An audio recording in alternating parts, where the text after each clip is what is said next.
नमस्कार, आप देख रहे हैं आवाज इंडिया, देश की भरोसेमंद आवाज। मैं हूं पिंकी। खबरों का सिलसिला शुरू करने से पहले आइए नजर डाल लेते हैं आज की हेडलाइंस पर। संसद के विशेष सत्र का आज दूसरा दिन। महिला आरक्षण और परिसीमन से जुड़े विधेयकों के लिए आज मतदान। डोनाल्ड ट्रंप ने तरनजीत सिंह सिद्धू को दी बधाई। एलजी बनने के 36 दिन बाद बधाई दी। पवन खेड़ा की याचिका पर सुप्रीम कोर्ट में सुनवाई। गुहार, ट्रांजिट बेल पर लगी रोक हटाने की मांग। राहुल गांधी की नागरिकता मामले में आज सुनवाई। इलाहाबाद हाई कोर्ट की लखनऊ खंडपीठ में होगी सुनवाई। और गोवा के बीच रिजॉर्ट पर लगी भयानक आग। आग में 3 कॉटेजेस पूरी तरह जलकर हो गए राख। अब खबरें विस्तार से। संसद के विशेष सत्र का आज दूसरा दिन है। आज महिला आरक्षण और परिसीमन से जुड़े विधेयकों के लिए मतदान किए जाएंगे। ये मतदान आज शाम 4 बजे शुरू होंगे। ये बिल महिला आरक्षण विधेयक के कार्यान्वयन से भी जुड़ा हुआ माना जा रहा है, जो देश की राजनीति में एक बड़ा बदलाव ला सकता है। बीजेपी नेता और पूर्व केंद्रीय मंत्री स्मृति ईरानी ने समाजवादी पार्टी प्रमुख अखिलेश यादव पर निशाना साधा। उन्होंने सोशल मीडिया प्लेटफॉर्म एक्स पर लिखा है कि उन्हें संसद में याद किया जाना अच्छा लगा, लेकिन जिनको राजनीति विरासत में मिली है वे उन लोगों पर टिप्पणी कर रहे हैं जिन्होंने अपने दम पर पहचान बनाई है। स्मृति ने कहा है कि कामकाजी महिलाओं पर टिप्पणी करने वालों को पहले खुद के अनुभवों पर ध्यान देना चाहिए और सीरियल से ध्यान हटाकर संसद और महिलाओं के सशक्तिकरण वाले बिलों पर फोकस करना चाहिए।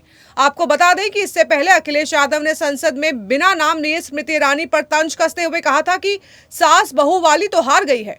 अखिलेश महिला आरक्षण पर चर्चा के दौरान पार्टी आधारित आरक्षण की मांग कर रहे थे और उन्होंने कहा था कि इससे महिलाएं ही आपस में प्रतिस्पर्धा करेंगी। पूर्व प्रधानमंत्री चंद्रशेखर की 100वीं जयंती के अवसर पर देश भर में उन्हें श्रद्धांजलि दी गई। प्रधानमंत्री नरेंद्र मोदी ने भी सोशल मीडिया पर उन्हें याद करते हुए उनके साहस और लोकतांत्रिक मूल्यों के प्रति समर्पण को सराहा। पीएम मोदी ने कहा है कि ये वर्ष उनकी 100वीं जयंती की शुरुआत है और ये उनके समृद्ध और न्यायपूर्ण भारत के सपने को पूरा करने का संकल्प लेने का समय है। वहीं इस मौके पर उनके बेटे और सांसद नीरज शेखर ने सभी के प्रति आभार जताते हुए कहा कि उनके पिता को सच्चे जननायक के रूप में याद किया जाना गर्व की बात है। उन्होंने प्रधानमंत्री मोदी और मुख्यमंत्री योगी आदित्यनाथ के सम्मान के लिए भी धन्यवाद दिया। अमेरिकी राष्ट्रपति डोनाल्ड ट्रंप ने तरनजीत संधू को दिल्ली का नया उपराज्यपाल बनने पर बधाई दी है। ट्रंप ने सोशल मीडिया पोस्ट करके लिखा कि दिल्ली का नया उपराज्यपाल बनाए जाने पर तरनजीत संधू को बधाई। एक अनुभवी राजनयिक और अमेरिका में भारत के पूर्व राजदूत के रूप में उन्होंने अमेरिका और भारत के बीच संबंधों को मजबूत करने के प्रति हमेशा गहरी प्रतिबद्धता दिखाई है। दिल्ली की प्रगति का नेतृत्व करने और वैश्विक संबंधों को आगे बढ़ाने में उनकी सफलता की कामना करता हूं। संधू ने 11 मार्च को दिल्ली के एलजी पद की शपथ ली थी। शपथ के करीब 36 दिन बाद ट्रंप ने संधू को बधाई दी है। वक्त हो चला है एक छोटे से ब्रेक का।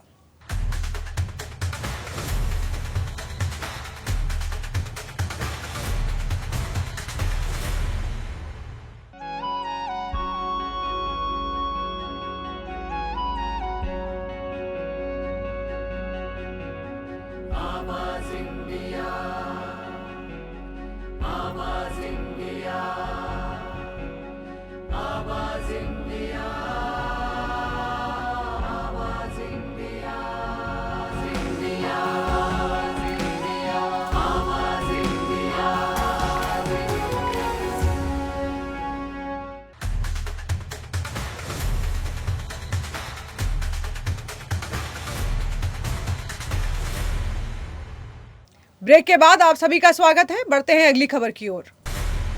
कांग्रेस नेता राहुल गांधी केस की इलाहाबाद हाई कोर्ट की लखनऊ खंडपीठ में आज सुनवाई होने जा रही है।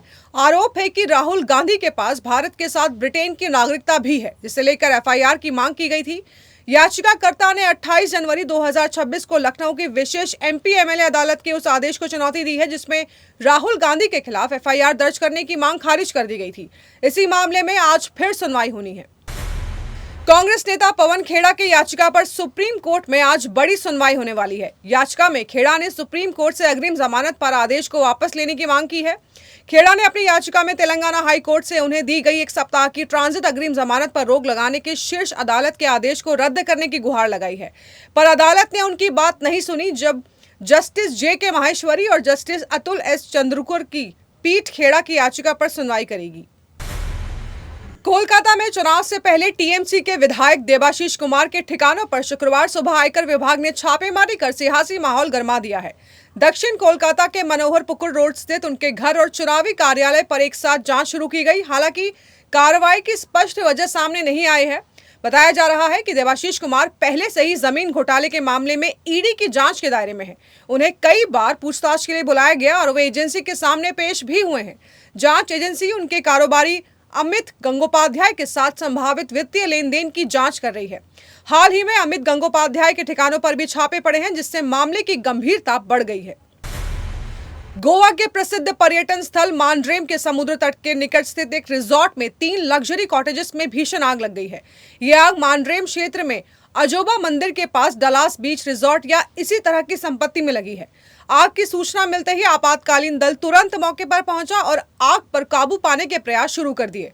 आग की लपटें तेजी से फैली, जिससे 3 कॉटेजेस पूरी तरह जलकर राख हो गए हैं। प्रारंभिक अनुमान के अनुसार आग में करोड़ों रुपए का नुकसान बताया जा रहा है। तो देश और दुनिया की बड़ी खबरों में फिलहाल के लिए इतना ही। जुड़े रहिए आवाज इंडिया के साथ, जल्द होगी मुलाकात। तब तक के लिए नमस्कार।